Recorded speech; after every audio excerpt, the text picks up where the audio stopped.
Shabbat Shalom, everybody. Wow. It is so nice to celebrate a Bar Mitzvah tomorrow, to celebrate once a year the Men's Club Shabbat, and to have so many beautiful and beloved faces. And this is a very, very special Shabbat because it is the intersection of a Torah portion and the very special day during the counting of the Omer of Lag BaOmer, the 33rd day of the counting of the Omer, and we will talk about that in a second. So this week's Torah portion doesn't begin with a call to act. It begins with a call to speak. Emor el HaKohanim, speak to the priest. Not command, not instruct, not punish, just speak. The Midrash, the rabbinical literature, notices this too and teaches that the word emor, rather than the more common word daber, implies a gentler tone. Emor belashon raka, says the Midrash. Speak softly. Speak with care.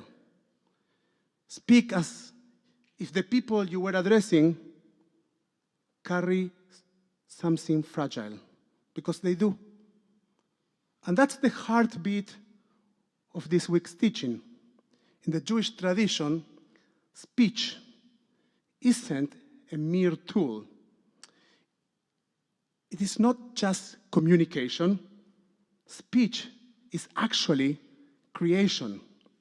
In the beginning, God speaks the world into being. Vayomer Elohim vayehi or, and God said, let there be light. And there was light. Words are the way reality is made. And when God forms humans, we are immediately invited to partner in that process. God brings the animals to Adam, and Adam names them. Naming isn't just a clerical act, it's a sacred one. The Torah insists we co-create reality with our words. There is a story about a magician who was preparing for the most important audition of his life. Suddenly, everything went wrong. His tricks failed. His hands shook. He began to tell himself, maybe I'm not good enough. Maybe I don't belong here. A friend pulled him aside and said, abracadabra, abracadabra. The magician looked confused.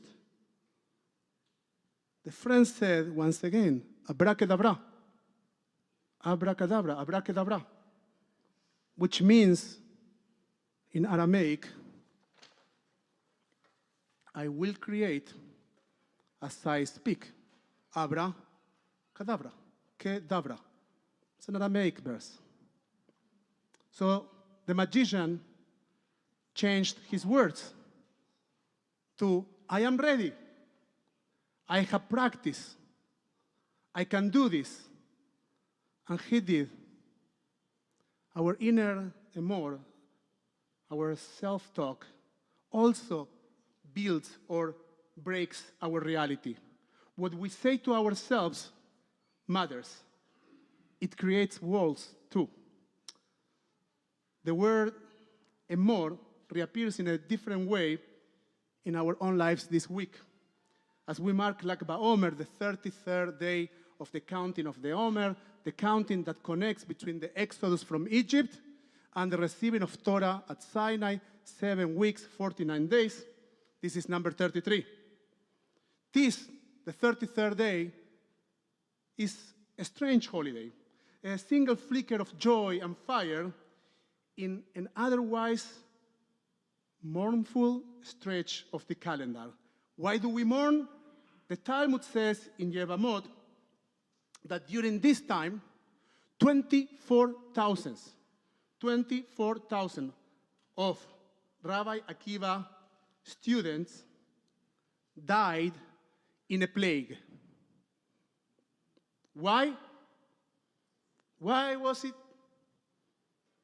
possible? Why did this happen to them?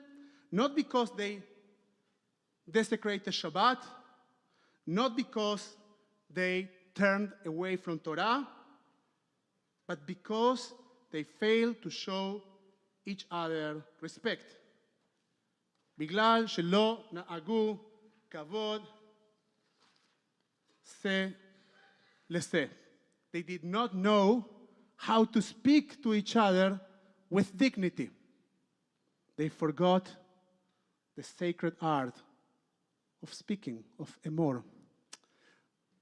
This is a terrifying thought, that a generation of learners, students of Rabbi Akiva, the rabbi who taught that the greatest principle in Torah is love your neighbor as yourself, an entire generation could collapse not from external threats, but from the way they spoke or they failed to speak to each other. There is another story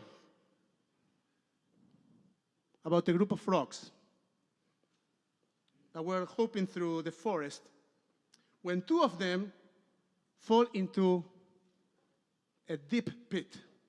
The other frogs gather around and shout, "You will never get out. It's too deep. Just accept your fate." One frog listens, gives up, and dies. But the second frog keeps jumping. The crowd yells louder, "Stop! Stop! You're only making it worse." But the frog keeps going. And eventually, to everyone's shock, leaps out of the pit. The others ask, "Didn't you hear us?" The frog replies, "Sorry, I am hard of hearing. I thought you were cheering me on." You know, same words, different interpretation, different outcome. Emor saying can flatten someone, or it can lift them up and help them fly. So now let's bring it home. We live in a time of overwhelming speech, faiths, podcasts, opinions, posts in social media, and lots of emails. Lots of emails. Have you gotten any lately? But the Torah reminds us, Emor is not noise. It's actually sacred. It's not about speaking more. It's about speaking wisely.